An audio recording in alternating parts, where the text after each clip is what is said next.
الحمد لله رب العالمين والصلاة والسلام على سيد المرسلين أما بعد فأعوذ بالله من الشيطان الرجيم بسم الله الرحمن الرحيم يا أيها الذين آمنوا إن تنصروا الله ينصركم ويثبت أقدامكم صدق اللہ العظیم۔ جس انداز سے پڑھاؤں میرے ساتھ مستورات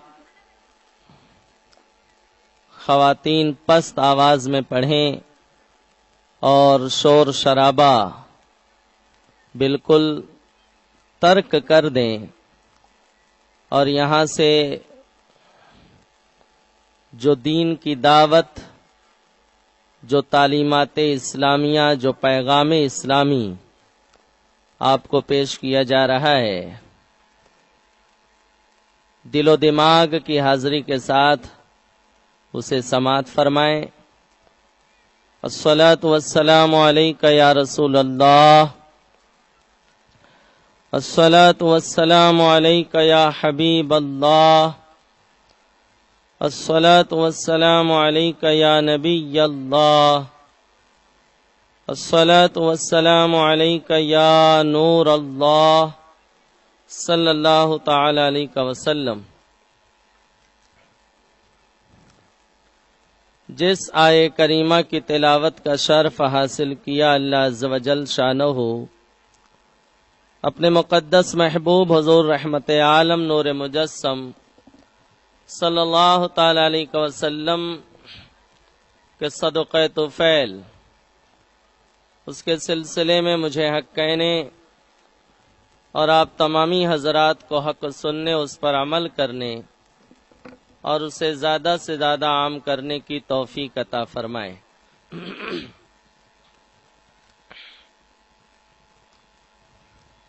خاتون جنت کی کنیزاؤں، تلاوت کردہ آیت کریمہ میں رب ارشاد فرماتا ہے، اے ایمان والو، تم دین کی مدد کرو، اللہ تمہاری مدد فرمائے گا اور تمہارے قدموں کو جما دے گا۔ اس میں خطاب مرد حضرات سے بھی ہے اور خواتین حضرات سے بھی ہے۔ تمام اہل ایمان کو مخاطب کر کے فرمایا گیا کہ تم دین کی مدد کرو۔ جو دین کی مدد کرے گا، اللہ کی نصرت، اللہ کی رحمت، اس کی مشیت، اس کا کرم شامل حال ہوگا، اس کی دعائیں۔ تو میں اس کر رہا تھا خاتون جنت کی کنیزاؤں، اس آیت کریمہ میں ہمیں اور آپ کو دین کی مدد کا حکم دیا گیا۔ ہر دور میں صحابہ کرام رضوان اللہ تعالیٰ عنہ مجمعین نے دین کے لیے اگر قربانی دی ہے تو صحابیات بھی اس عمل میں پیچھے نظر نہیں آتی ہیں۔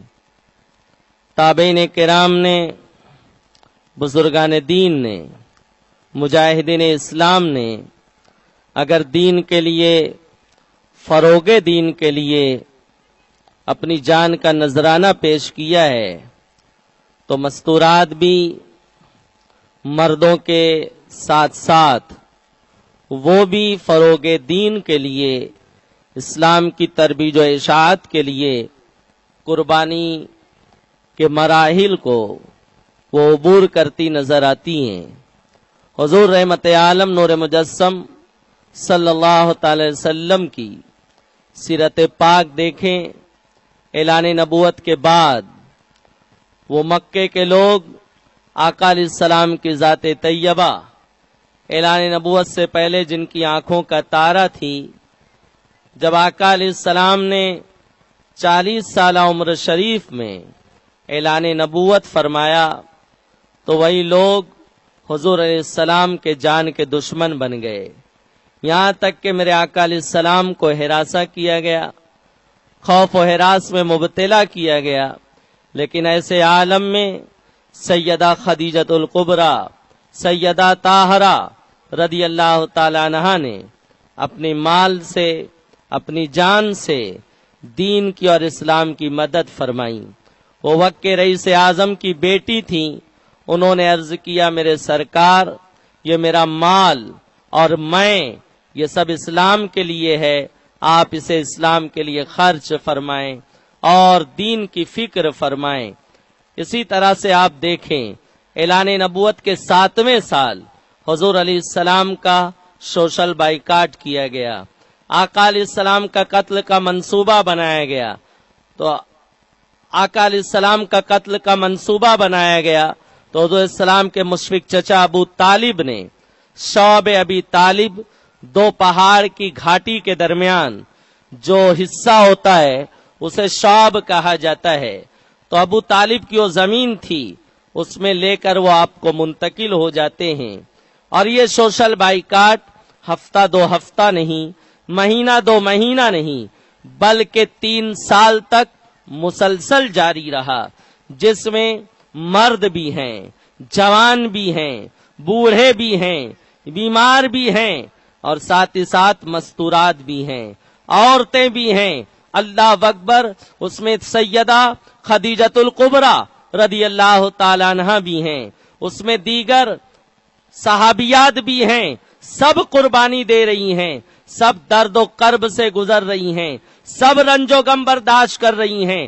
خاتون جنت سیدہ طاہرہ فاطمۃ الزہرا رضی اللہ تعالی عنہا بھی اس میں کرب سے گزر رہی ہیں۔ بتاؤ مسلمانوں، 3 سال تک صحابیات نے بھی درخت کے پتے کھائے، اونٹ کے چمڑے ابال کر کھائے، ایک ماں کے سامنے، ایک باپ کے سامنے ان کے بچے روتے تھے، شدت بھوک سے روتے تھے، بھوک سے بلکتے تھے، ماں کو تسلی دینے کے لیے بھی اللہ اکبر ہانڈی میں کوئی سامان نہ ہوتا تھا جس سے بچے کو تسلی دی جا سکے۔ تو بتاؤ میری بہنوں، اتنی عظیم قربانی میں مردوں کے شانہ بشانہ مستورات بھی قربانی دیتی نظر آ رہی ہیں، صحابیات بھی قربانی کے مراحل سے گزر رہی ہیں۔ اس سے آپ اندازہ لگاؤ کہ ہر دور میں جہاں مرد نے قربانی دی ہے، مرد حضرات نے قربانیاں دی ہیں، مستورات نے بھی قربانیاں دی ہیں۔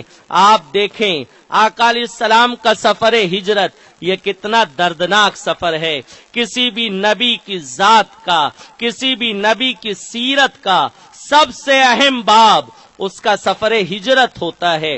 یہی وجہ ہے حضرت فاروق اعظم رضی اللہ تعالیٰ نے جب اسلامی کیلنڈر ترتیب دینا چاہا تو اسے کس نام سے موسوم کیا جائے، کون سا نام اس سے، کس نام سے اسے منسوب کیا جائے، اس پر گفتگو ہوئی تو آپ نے فرمایا نبی کی ذات کا جو سب سے اہم واقعہ ہے وہ آقا علیہ السلام کا سفر ہجرت ہے۔ اس کو ہجری کیلنڈر قرار دیا گیا، ہجری سال سے آج ہم اسے یاد کرتے ہیں، یہ آقا علیہ السلام کی ہجرت سے تعلق رکھتا ہے۔ تو اللہ وہ سفر ہجرت جس میں تاجدار کائنات علیہ الصلوۃ والتسلیم کا قتل کا منصوبہ بنا لیا گیا ہے۔ آقا علیہ السلام نے اپنے بستر پر حضرت مولا علی مشکل کشا رضی اللہ تعالیٰ عنہ کو لٹا دیا اور آپ اندھیری رات میں وہاں سے نکلتے نظر آئے۔ صدیق اکبر رضی اللہ تعالیٰ عنہ کو ساتھ لیا، غار حرا پہنچے، صدیق اکبر رضی اللہ تعالیٰ عنہ کو ساتھ لیا اور تو میں عرض کر رہا تھا سفر ہجرت تاجدار کائنات علیہ الصلوۃ والتسلیم کا اتنا نازک سفر ہے، یہ سفر راز رکھا گیا ہے، کسی پہ ظاہر نہیں ہے، مکے کا کوئی فرد نہیں جانتا ہے کہ حضور علیہ السلام کہاں ہیں، ابو بکر کہاں ہیں۔ اہل مکہ نے اشتہار دے دیا ہے، تشہیر کر دی ہے، جو ابو بکر کا پتہ بتائے گا ان کے صاحب محمد بن عبداللہ کا پتہ بتائے گا اسے 100 اونٹ انعام میں دیا جائے گا۔ 100 اونٹ کا انعام آج بھی ایک ویلو رکھتا ہے، آج بھی ایک عظیم جو ہے انعام رکھتا ہے، ایک دولت کا ذخیرہ رکھتا ہے۔ 100 اونٹ کا اعلان کر دیا گیا کہ رسول اللہ کا پتہ بتا دو، ابو بکر کا کوئی ٹھکانہ بتا دے، لیکن کسی کو نہیں معلوم۔ گھوڑے دوڑائے گئے، تیز رفتار گھوڑ سوار دوڑتے نظر آئے، سوراقا نکلے، دوسرے لوگ نکلے، لیکن اللہ اکبر سوائے ناکامی کے کچھ ہاتھ نہ آیا۔ کسی کو نہیں معلوم، لیکن ابو بکر کے گھرانے کے ہر فرد کو معلوم ہے کہ سرکار علیہ السلام کہاں ہیں، ابو بکر کہاں ہیں، حتیٰ کہ اللہ اکبر حضرت عبد الرحمن بن ابی بکر ہیں، صدیق اکبر رضی اللہ تعالیٰ عنہ کے آزاد کردہ غلام، حضرت آزاد کردہ غلام، ان کو پتا ہے کہ حضور علیہ السلام کہاں ہیں، ابو بکر کہاں ہیں۔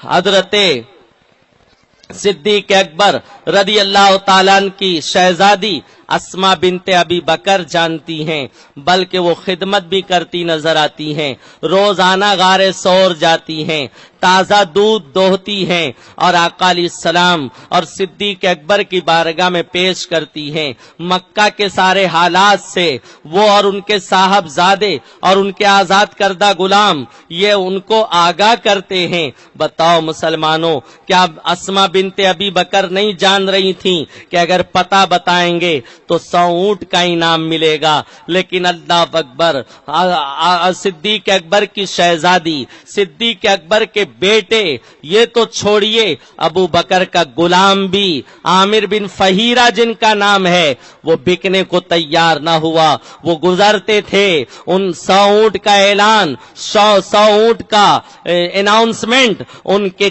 قوت سماعت سے یقیناً ٹکراتا تھا۔ یہ دعوت ان کو آفر دیا جا رہا تھا، لیکن اسما بنت ابی بکر بھی بکنے کو تیار نہ ہوئی، اور ایسے نازک موقع پر انہوں نے حضور رحمت عالم صلی اللہ علیہ وسلم کی خدمت کرتی نظر آئیں۔ یہ کتنا بڑا شرف حضرت اسما بنت ابی بکر کو ملا۔ تو میں عرض یہ کرنا چاہوں گا، جس طرح سے صحابہ کرام رضوان اللہ تعالیٰ عنہم اجمعین نے دین کا ساتھ دیا ہے، پیغمبر اسلام صلی اللہ علیہ وسلم کا ساتھ دیا ہے، صحابیات بھی کسی زاویے سے پیچھے نظر نہیں آتی ہیں۔ یہ اور بات ہے، جہاد مرد کرتے تھے لیکن پیچھے صحابیات بھی رہتی تھیں۔ جنگ احد میں زخمیوں کو پانی پلانا، زخمیوں کی مرہم پٹی کرنے میں صحابیات نے کلیدی رول ادا کیا ہے۔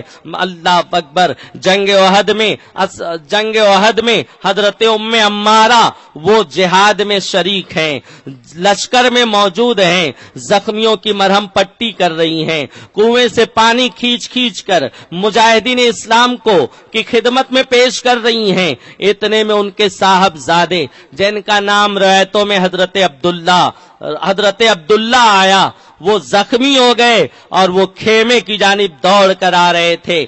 اسما خیمے کی جانب دوڑ کے آ رہے تھے۔ حضرت ام عمارہ رضی اللہ تعالیٰ عنہ نے دیکھا میرا لڑکا میدان جنگ چھوڑ کے پیچھے ہٹ رہا ہے اور پیٹھ دکھا کے خیمے کی جانب آ رہا ہے۔ وہ دوڑ کے آتی ہیں اور کہتی ہیں تمہیں کیا ہو گیا؟ کیوں تم نے اسلامی لشکر کا ساتھ چھوڑ دیا؟ کیوں تم نے پیٹھ دکھائی لشکر کو؟ انہوں نے کہا ماں میں زخمی ہو گیا ہوں، اس زخم کی شدت اتنی تھی، درد و کرب کی بنیاد پر واپس آ گیا ہوں، میں نے میدان جنگ چھوڑا نہیں ہے، میدان جنگ چھوڑ کے نہیں بھاگا ہوں۔ ام عمارہ نے دیکھا کہ ان کے زخم سے خون بہ رہا تھا، انہوں نے اپنے بیٹے کی مرہم پٹی کی، اپنا دوپٹہ پھاڑا اور اس حصے پہ باندھ دیا۔ یہ نہیں فرمایا بیٹے آرام کرو، اور بھی مواقع آئیں گے جہاد میں، اور بھی مواقع آئیں گے پیغمبر اسلام کا ساتھ دینے میں، اور بھی مواقع آئیں گے اس اسلام کے لیے قربانی دینے میں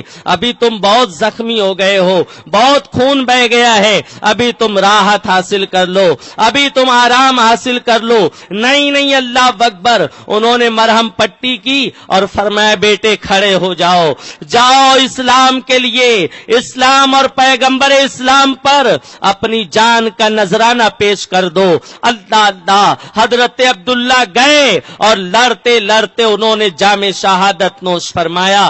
بتاؤ میری مقدس ماں، میری مقدس بہنوں، ام عمارہ رضی اللہ تعالیٰ عنہ، حتیٰ کہ اسی جنگ میں ان کے شوہر بھی شریک تھے، ان کے برادران بھی شریک تھے، پورا کنبہ پیغمبر اسلام اور اسلام کی مدد کے لیے پیش ہے، حتیٰ کہ آپ بھی جہاد میں اترتی نظر آئی ہیں۔ یہ قربانی کا جذبہ تھا، یہ دین کی خدمت کا جذبہ تھا، یہ اسلام کی آبیاری کا جذبہ تھا۔ اللہ اللہ، میں عرض کرنا چاہوں گا آج اسی جذبے کا فقدان نظر آ رہا ہے۔ سب سے پہلے جس ذات نے اسلام قبول کیا وہ بھی کوئی مرد نہیں ہے، وہ عورت ذات ہیں، حضرت خدیجۃ الکبریٰ رضی اللہ تعالیٰ عنہ۔ سب سے پہلے جنہوں نے جام شہادت نوش کیا وہ مرد نہیں ہے بلکہ عورت ذات ہیں۔ اسی طرح سے سب سے پہلے جس سینے میں قرآن اترا، جو حافظہ ہوئی، وہ بھی کوئی مرد حافظ نہیں ہوا، وہ عورت ذات ہے، حضرت ماں عائشہ صدیقہ رضی اللہ تعالیٰ عنہ، جو حافظہ بھی ہیں، جو محدثہ بھی ہیں، جو فقیہہ بھی ہیں، بلکہ بڑے بڑے صحابہ کرام کسی مسئلے میں الجھ جاتے تو حضرت صدیق اکبر کی شہزادی حضرت ماں عائشہ صدیقہ رضی اللہ تعالیٰ عنہ کے پاس آتے اور وہ حجاب میں پردے کے پیچھے بیٹھ کر ان کے پیچیدہ مسائل کا حل فرمایا کرتی تھی۔ یہ مقام تھا ام المومنین ماں عائشہ صدیقہ رضی اللہ تعالیٰ عنہ کا۔ اللہ اللہ، سیدہ خدیجۃ الکبریٰ رضی اللہ تعالیٰ عنہ وہ خاتون ہیں کہ اللہ کا سلام انہیں پہنچایا گیا۔ جبریل امین نے بارگاہ ناز مصطفیٰ میں حاضر ہو کر عرض کیا، خدیجہ کو اللہ کی جانب سے اور میری جانب سے سلام پہنچا دیجئے اور انہیں بشارت سنا دیجئے کہ اللہ تعالیٰ نے سفید موتی کا جنت میں محل ان کے لیے مخصوص فرما دیا ہے۔ یہ انعام کیوں ملا؟ حضور علیہ السلام کا ساتھ دینے کی بنیاد پر ملا، حضور علیہ السلام کے ساتھ وارفتگی سے پیش آنے کی بنیاد پر ملا۔ ان کا یہ جو ہے مقدس انداز تھا، جب آقا علیہ السلام زخمی ہو کر آتے تو وہ وارفتگی سے پیش آتی تھیں، دل برداشتہ ہوتے، آقا علیہ السلام کے ساتھ وہ ایسے پیش آتی تھیں کہ ان کا ایک تبسم میرے آقا علیہ السلام کے غموں کو کافور کر دیتا تھا، غم کو ختم کر دیتا تھا۔ یہاں تک کہ عمر شریف کے آخری مراحل ہیں، سکرات کے گویا مراحل ہیں، آقا علیہ السلام کہیں دعوت کے لیے تشریف لے گئے ہیں، میرے سرکار تشریف لائے اور پوچھا، اے خدیجہ تمہارا حال کیا ہے، تمہاری کیفیت کیا ہے؟ یاد رکھو حضور صلی اللہ تعالی علیہ وسلم اپنی ازواج سے بے پناہ محبت فرماتے تھے، ان کی دلجوئی فرماتے تھے، بعض مرتبہ ان سے ہنسی فرماتے تھے، ان سے مزاح بھی آقا علیہ السلام فرما لیا کرتے تھے۔ وہ سرتاج، وہ تاجدار کائنات علیہ السلام سیدہ خدیجہ رضی اللہ تعالیٰ عنہ سے پوچھ رہے ہیں تمہارا حال کیا ہے؟ حضرت خدیجہ اشکوں پر قابو پاتے ہوئے عرض کرتی ہیں، ان کا یہ تاریخی جملہ تھا، فرماتی ہیں جتنی دیر میں آپ میرا حال پوچھیں گے اتنی دیر میں نہ جانے کتنوں کو کلمہ پڑھا کر آپ جہنم سے بچا لو گے۔ میرا حال خالی کے احوال کے حال پہ چھوڑ دو، لوگوں کو کلمہ پڑھاؤ، اللہ کی مخلوق کو جہنم سے بچاؤ۔ یہی ان کا وہ منفرد انداز تھا جو اللہ عز و جل شانہ کو اتنا پسند آیا کہ ان کے لیے جنت میں سفید موتی کا محل مخصوص کیا گیا اور ان کے لیے اللہ تعالی نے حضرت جبریل امین کے ذریعے ان تک سلام پہنچایا گیا۔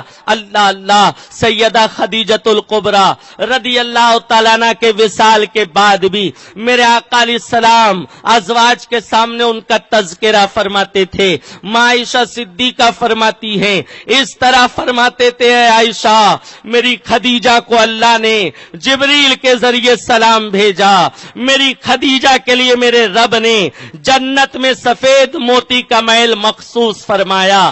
یہ انداز تھا آقا علیہ السلام کا اپنی ازواج سے محبت کا، اور آقا علیہ السلام نے مرد حضرات کو بھی محبت کی دعوت دی۔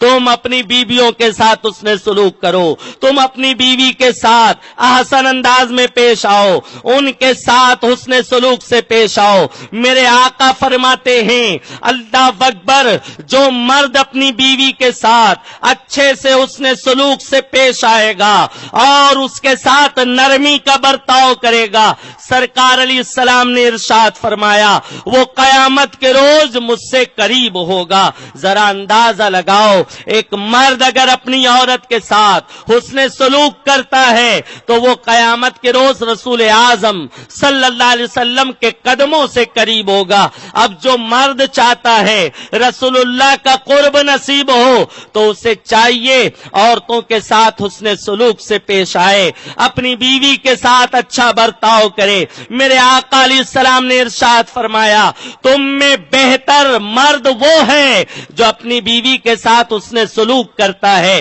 پھر فرمایا، میں تم میں سب سے بہتر ہوں کیونکہ میں اپنی ازواج کے ساتھ سب سے بہتر سلوک کرتا ہوں۔ میں عرض کرنا چاہوں گا، تاجدار کائنات صلی اللہ تعالی علیہ وسلم مستورات سے اللہ اکبر اس نے سلوک کی بات آئی تو سنتے چلو۔ آقا علیہ السلام بستر پر ہیں، علالت سے گزر رہے ہیں، اللہ اکبر، بظاہر وصال فرمانے سے قریب ہیں۔ میرے آقا علیہ السلام نے تین باتیں آقا علیہ السلام نے ارشاد فرمائی۔ وہ تین باتیں کیا ہیں؟ تاجدار کائنات صلی اللہ تعالی علیہ وسلم نے پہلی بات جو ارشاد فرمایا نماز کا خیال رکھنا۔ دوسری بات آقا علیہ السلام نے ارشاد فرمائی لونڈی اور غلام کے ساتھ حسن سلوک کرنا۔ اور تیسری بات حضور علیہ السلام نے جو ارشاد فرمایا وہ یہ فرمایا کہ عورتوں کے حق میں اللہ سے ڈرتے رہنا، یعنی ان کے ساتھ حسن سلوک کرنا، ان کے ساتھ نرمی سے پیش آنا۔ میری بہنوں بتاؤ، پیغمبر اسلام صلی اللہ تعالی علیہ وسلم اللہ مستورات سے کتنی شفقت فرما رہے ہیں۔ کیا درس دیا جاتے جاتے، نماز کی فکر کرو، نماز کی پابندی کرو۔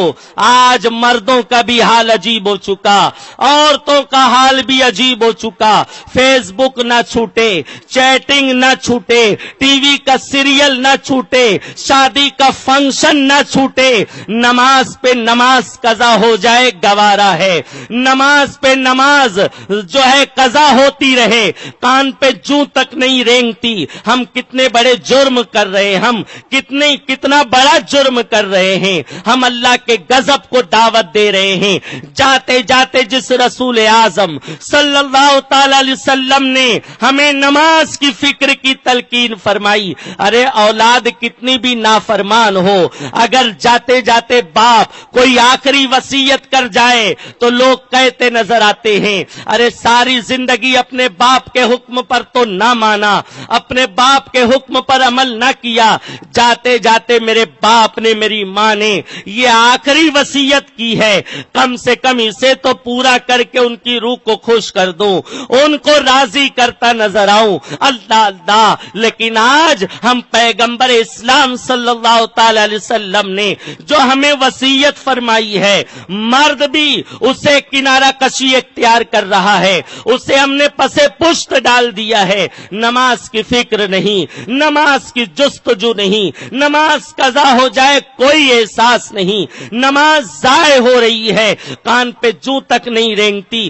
کہ ہم کتنے بڑے پاپی ہیں، ہم کتنے بڑے مجرم ہیں۔ اگر برکت چاہتے ہو اور رب کی بارگاہ میں نعمت کا حصول چاہتے ہو، حضور رحمت عالم صلی اللہ علیہ وسلم نے اس مرد کے لیے دعا فرمائی اور عورت کے لیے بھی دعا فرمائی۔ میرے آقا علیہ السلام نے دعا فرمائی، اے اللہ جو مرد نماز فجر کے لیے اپنی بیوی کو اٹھائے اور جو بیوی اپنے شوہر کو اٹھائے، میرے مولا تو اس کے گھر کو شاد و آباد فرما، تو اس کے گھر کو ہرا بھرا فرما، یعنی مولا تو اسے آسودگی عطا فرما، اسے کشادگی عطا فرما۔ اگر آقا علیہ السلام کی دعا چاہتے ہیں ہم اور آپ تو اللہ اکبر نماز سے قریب ہو جائیں۔ اور دوسری بات میرے آقا علیہ السلام نے ارشاد فرمایا، اپنی لونڈیوں کے ساتھ، اپنے غلاموں کے ساتھ حسن سلوک کرو۔ بہرحال اب غلامی اور لونڈیوں کا دور نہیں پایا جاتا۔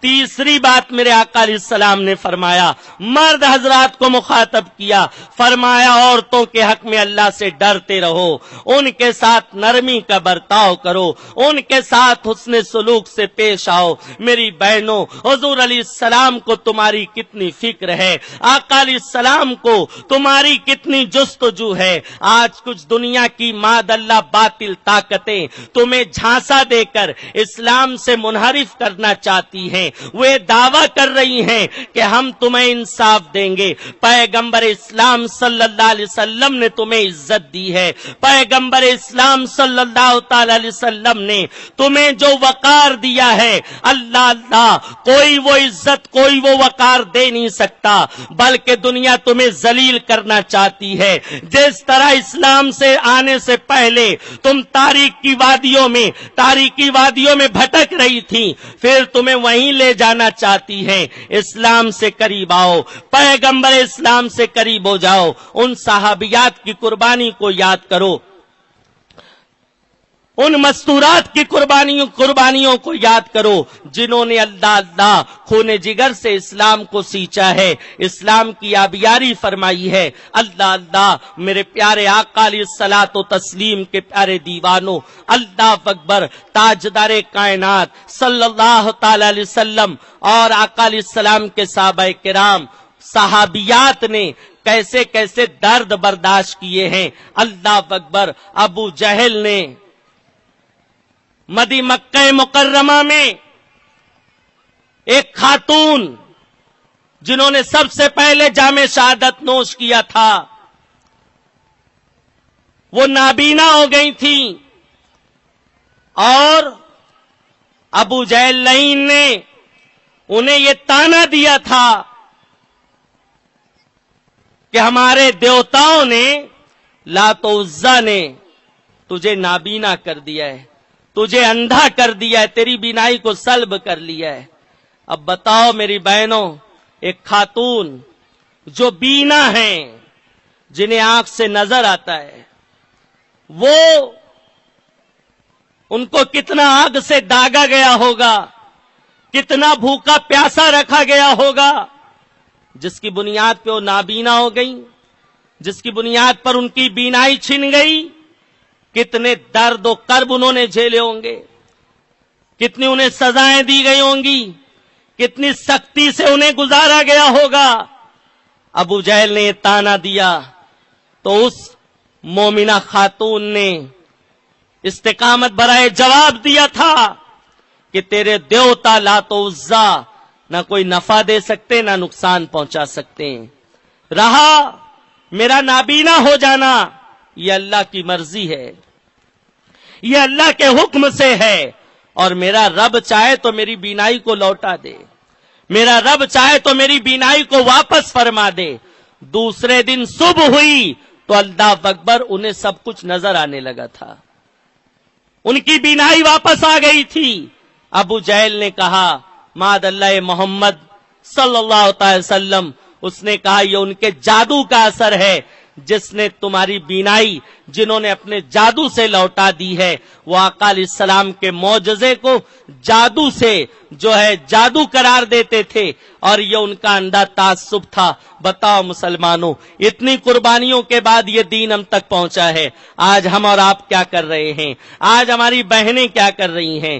آج ہماری مقدس مائیں کیا کر رہی ہیں؟ خدا را میری بہنوں، دین سے قریب آؤ، اسلام سے قریب آؤ۔ تم بہت کچھ کر سکتی ہو، تم دین کا ڈنکا بجا سکتی ہو، تم گھر کی چار دیواری میں رہ کر اپنے بچے کی صحیح تربیت کر کے اللہ پوری دنیا میں دین اسلام کا نام روشن کرنے کا آپ سبب بن سکتی ہو۔ کیا تم حضرت مریم رضی اللہ تعالیٰ عنہ کا واقعہ نہیں پڑھتی؟ انہوں نے ان کی ماں نے نذر مانی تھی کہ میرے یہاں کوئی بچہ پیدا ہوگا تو میں مسجد اقصی کی خدمت کے لیے وقف کروں گی، لیکن ان کے یہاں لڑکی پیدا ہوئی، حضرت مریم کی ولادت ہوئی۔ رب نے فرمایا غم نہ کرو، یہ بچی یہ بچے سے افضل ہے، یہ لڑکی یہ لڑکے سے افضل ہے۔ اور پھر ان کو اشارہ ہوا تم اپنی نذر پوری کرو۔ بیت المقدس میں